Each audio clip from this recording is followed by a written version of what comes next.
the first one that aired April 25th, 1999 at the Providence Civic Center. Unbelievable event, Kyle. No? Oh, I mean, we were so spoiled back then compared to the trash that's on TV now that we didn't appreciate it.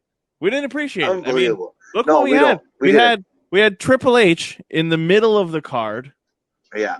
We had Edge on the card, Undertaker, Austin, Rock, everybody.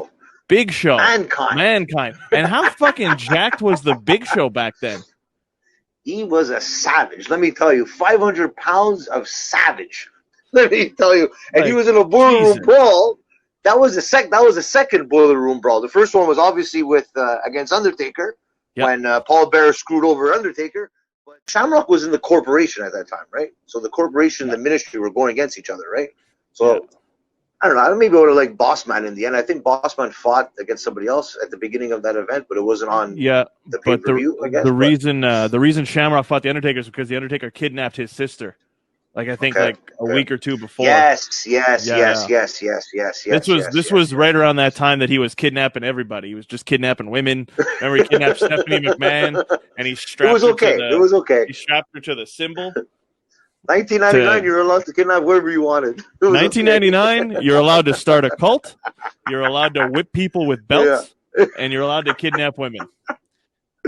Carte blanche in 1999. It was beautiful. But yeah, no, that card was fucking stacked. And I think Frank is frozen. Nope, he's back. It did. But even that first match was pretty good too with the Acolytes versus the Brood. G-string, I'm sure you have never worn a G-string, but I'm sure it's the most uncomfortable thing. The most uncomfortable thing to wear in a wrestling match.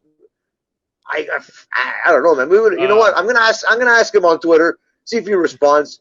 Badass Billy Gunn. Selecta Brew, his boy Scott Steiner got caught wearing a thong one time. Oh, you know what? It was one of the matches. It was one of the matches he had against Triple. It was one of the matches he had against Triple H.